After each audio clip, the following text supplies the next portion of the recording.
greetings, greetings. Thank you so much for allowing me to be here at this year's summit. I'm super excited and I am stoked to share with everyone why I decided to go vegan.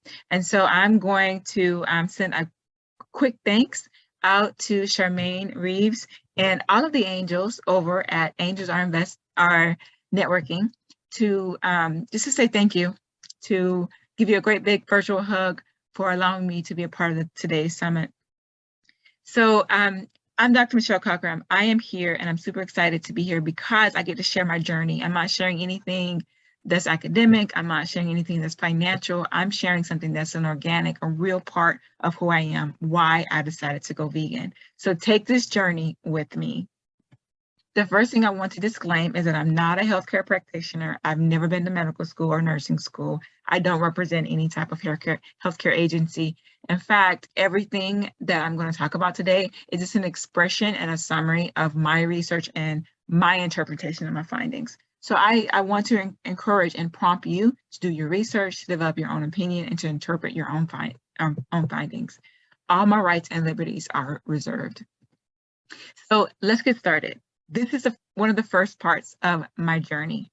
When I was growing up, around my middle school years or so, I told my parents I didn't want to eat cows or pigs. So that quickly eliminated pork and beef. But this is the funny thing about it. This was because I was just a kid. I had no idea what I was talking about. It happened because my grandparents were pig farmers, and I went with my grandfather to a slaughterhouse, and I just saw how the animals were being treated, and it broke my heart. Later, as an adult, I decided that I wanted to stop eating dairy because of some feminine health issues that I was experiencing. I had eczema, severe inflammation, and endometriosis as well. So because of these issues, I decided to take those things off my plate. I also decided a little bit later to take off lamb, chicken, and turkey. And then my last battle was with shrimp and salmon. This was in September of 2015. Now today, I'm just completely leaning towards whole food, plant-based. I do dibble and dabble in what Dr. Sebi said about the alkaline vegan diet as well. And so I want to share my journey to this lifestyle with you today. So first, there are many, many, many food preferences: vegetarian, herbivore, vegan, paleo, pescatarian, blood type diet, low carb, flexitarian. There's so many different ones, Western A-price. Each of them have their really, really great list of benefits. But one of the things I discovered as I interacted with healthcare practitioners and family members and even Babas all along the way is that if I want to be more physically fit, I need to eat more fresh fruits and veggies. If I want to repair or enhance my DNA, eat more whole, fresh fruits and veggies to lower my cholesterol, fight disease, boost my immunity, to lower the chance of or to diminish the effect of diabetes, to be more vibrant, to have more longevity, to decrease inflammation, or to balance my hormones. I needed to eat more fresh fruits and veggies. So because of that interaction that I've had, I started to just try to find out what are some of the benefits of a plant-based diet.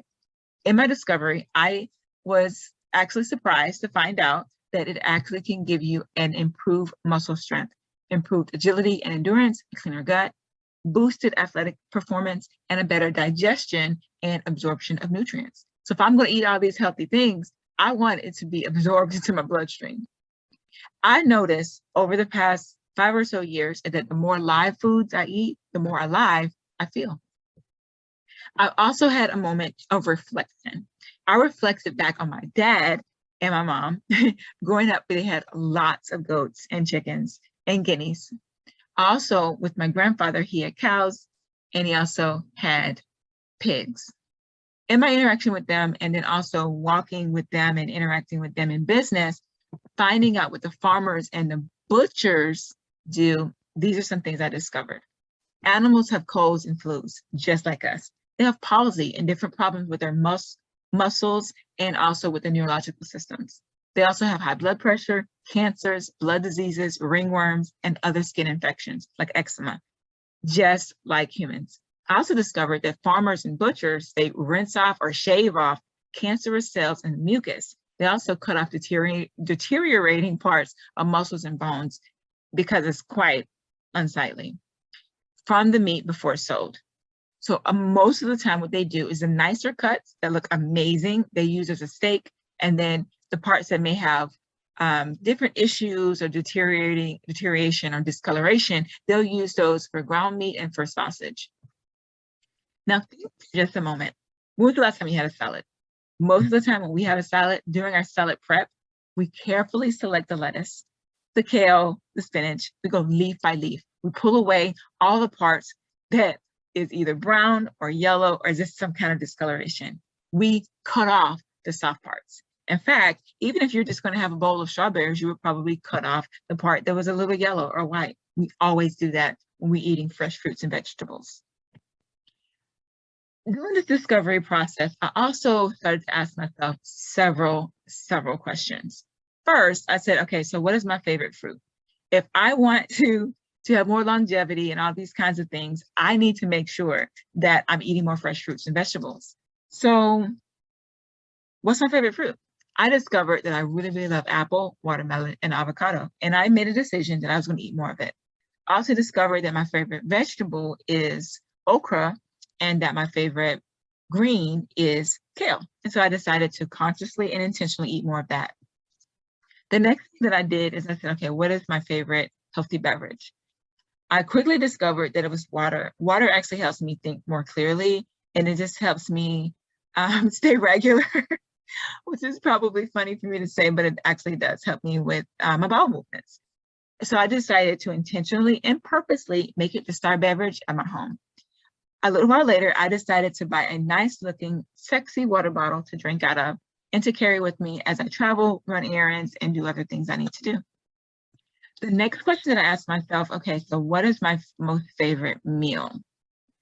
I love to eat with my hands. I love pizza, I love tacos, burgers, spaghetti. I love all of that. So in order to do that, I decided I was going to keep these favorite foods on my plate. I was just going to make slight variations here and there, little tweaks, so that I can make it healthier. Another thing I decided to do is ask myself, okay, when I'm snacking, what I prefer. Do I like salty? Do I like something that's in between, or do I like the sweet? I actually like all of them, and I continuously alternate. If I'm at home throughout the day, I'll alternate between salty and sweet, salty, sweet, salty, sweet. But in the process of that, I actually learned that I like French fries a lot, and maybe I could switch to a healthier, even vegan, because potatoes are obviously plant-based, that I could switch to maybe some seaweed. Another alternative that I have to sweets, even though, I mean, I absolutely adore chocolate donuts and honey buns, is to find a honey bun or a cinnamon roll or a donut that is vegan, or to maybe eat a date or an apple or watermelon. So as I started to make this transition in my mind from healthier snacks, from healthless snacks to healthy snacks, I said, okay, why is it that I eat so much junk food? What is it? Like there's something inside of me that is just attracted to it. And I came up with a couple of things. One thing for me is a familiar taste and texture. Another thing is a cultural pressure. Like my mom made it. So I always wanted her to feel proud of me, and I always wanted to make her feel good about her efforts that she put in to cooking food and preparing it, and maybe the way she decorated the plate and things like that. So I would eat it because she made it for me. Another reason is just a doggone habit, just used to eating those same things. The budget. I'd always say to myself, well, it's healthy, but it costs a lot more. So let me save a little bit of money and just eat this. Some of the things would also include that there's just no healthy foods around. I have a convenient lifestyle, an on-the-go lifestyle. So what I had to do is intentionally start bringing healthy foods to work, into family gatherings, keep some in my bag. I had to say, okay, are there any healthy alternatives to gummy bears, gummy worms? I love those, they're amazing. I also had to consider substitutes. Some of the non-plant-based things I like to eat is meat, milk, butter, ice cream and yogurt, sour cream, cream cheese slices, cheese sauces, and cheese shreds. I went on an all-out effort to go to some of my local grocery stores and find out alternatives for each of these. And actually, for each item that's listed, I was able to find something that was an alternative. In addition, I've been making a lot of substitutes from home, right in my kitchen. Another thing I've been doing is creating mock foods using herbs and spices. So the herbs and the spices actually help things to taste different. I don't really like the taste, and none of us, we don't really like the taste of chicken with no seasoning on it at all. We don't like the taste of beef with nothing on it whatsoever because it just tastes so bland. But the herbs and spices, what they do is they actually enhance the taste of all fruits and vegetables and even water. And that's why a lot of folks have what they call the infused waters and things like that. So you will receive an infusion of vitamins, minerals, and other nutrients, an infusion of the healer and the superfoods that are actually sitting inside of the water. Another thing it does is it actually just enhances the taste of it overall. So what I've done purposely is made some of my foods taste like something else. And I love to eat sausage. I love spicy sausage. I love summer sausages. And so breakfast sausages as well. And so I've kind of made it a fun activity of buying spice packs online and just using the spice pack with maybe some mushrooms or some jackfruit. The next thing that came to my mind is that all foods created equally. Are they? See, here's the problem.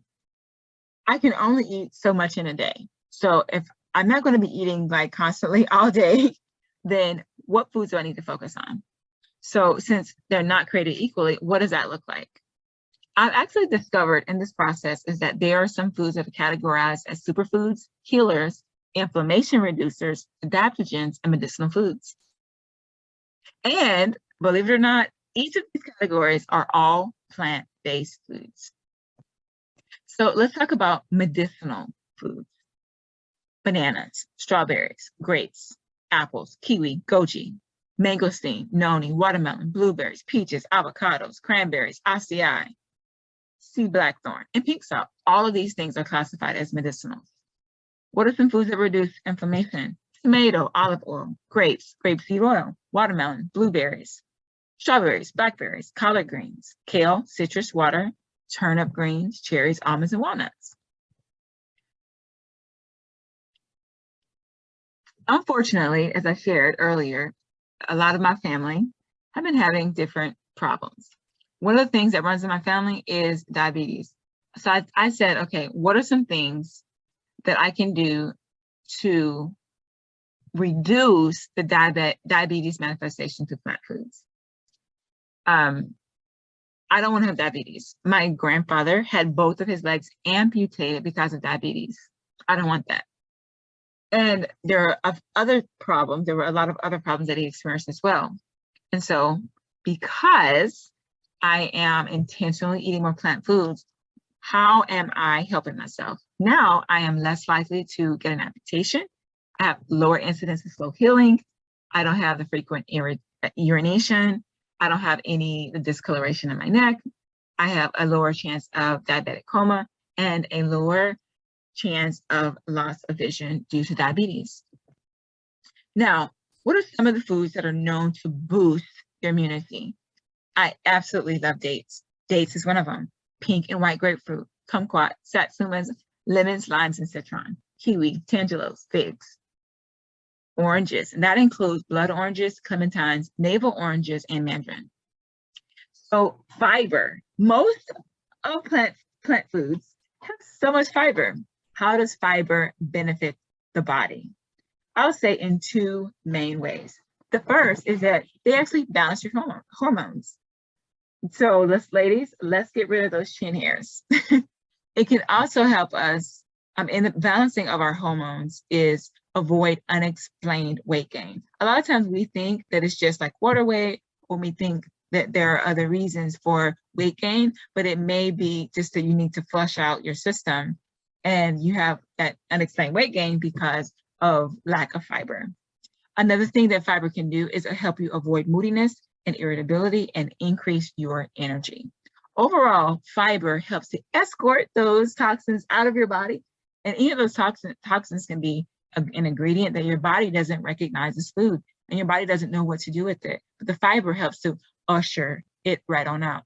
This includes heavy metals and other foreign substances to keep your intestines flowing. Another class of foods is adaptogens. What are some adaptogens? What are they? Adaptogens are foods that rejuvenate your body. They help it manage stress, they give you energy, and combat anxiety. So some of those things are ginseng, maca, reishi mushrooms, ashwagandha, and holy basil. What are some foods that are known to fight disease? Papayas, alfalfa, sprouts, avocado, beets, raspberries, quinoa, oranges, flax seeds, cherries, greens, asparagus, sweet potatoes, pumpkins, spinach, walnuts, watermelon, watercress, and water. Fighting disease with all of these things are listed are plants. Superfoods. This is something that's so critical. I didn't realize that there were different classes of superfoods. First, you have the fruits, then the vegetables, and the sea vegetables. The superfruits include blueberries, kiwis, acai, strawberry, blueberry, apples, bananas, grapefruit, cherries, cantaloupe, cranberries, dragon fruit, oranges, avocados, and pumpkin. Now, the superfood vegetables include cauliflower, spinach, cilantro, watercress, kale, broccoli, rutabaga, Swiss chard, and collard greens. There's also the superfood sea vegetables, wakame, nori, arame, hajaki, and dulse. Superfoods are foods that give high quantities of nutrients as compared to other food sources. So you want to eat a lot of these. Notice again that all of these superfoods are plant-based. So considering all this information about all these fruits and vegetables that we can do, we see that food can change your taste buds, your waistline, your attitude, and your mood. Because it can do all these things, over time, we will be able to make better food choices. First, you have a better digestive system because of all the fiber. It will give you more energy, and you'll feel like doing more. Over time, also, you'll have clearer thoughts, a better attitude, and better overall decision-making. So let's talk about some best practices really quick. One of the first things you can do is veganize your favorite dishes. It's not fair to get rid of your favorite dishes. Just make a few tweaks here and there to make what you already like to eat healthy. Another thing you can do is implement no meat Mondays. Every Monday, just say, you know what, this is a meatless day for me. And you'll notice how better you feel on Tuesday. Another thing is to plan your meals and being intentional. If you only buy healthy snacks and bring healthy snacks with you as you run errands, and you only bring certain foods into your house, just stop buying anything that's not healthy. You'll notice an amazing difference. You'll also be able to keep your healthy foods handy. That includes like nuts and dried fruits, fresh fruits, granola, and water, just as a few examples. And now this is so cool and so important, is to remember your fail-safe. Your fail-safe is Mexican food.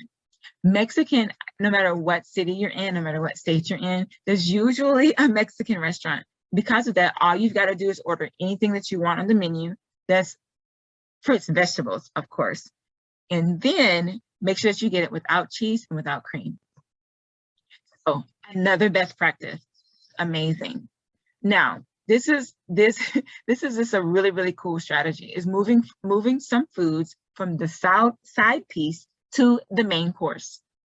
First, mono meals. A mono meal is a meal that is composed of one food source. That will mean a big bowl of blueberries, a big bowl of quinoa, a big bowl of watermelon, or sauteed okra. Another thing you could do in the conversion of a food item from your side piece of your main course is, instead of having a side salad, make your salad your main course. Make some grilled mushrooms or some fried mushrooms or some air-fried mushrooms. Make it your main course. Collard greens, make the collard greens your main course, or some avocado toast, which is just some smashed avocado. You can turn it into a little party on top of a piece of toast. You can put tomatoes on there, onions, olives. I've seen people do the most with some avocado toast. Thank you so much for staying with me through this presentation. I'm super excited about having more energy and more longevity. What I want you to do is check out my upcoming publications. The first one is called Chewing is Overrated. It's a beautiful curation of delicious, mostly raw foods. This is an amazing book.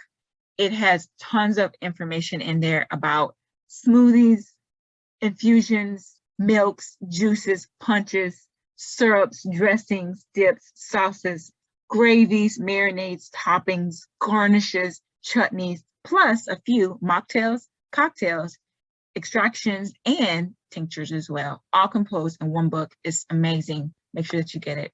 I have another book called Going Vegan. Going Vegan is a food and travel docuseries cookbook from my docuseries, which is goingveganshow.com. You can find all of this material on there as well. There are more than 100 recipes inside of this particular cookbook.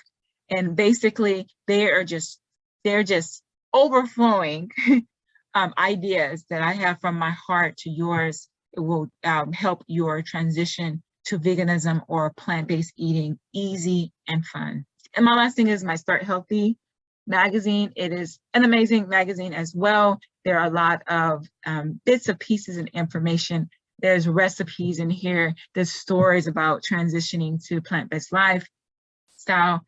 And then there's recipe cards. You can just tear it out and just bring it over to the kitchen and follow the recipes as well. So I'm super excited and pumped about that as well.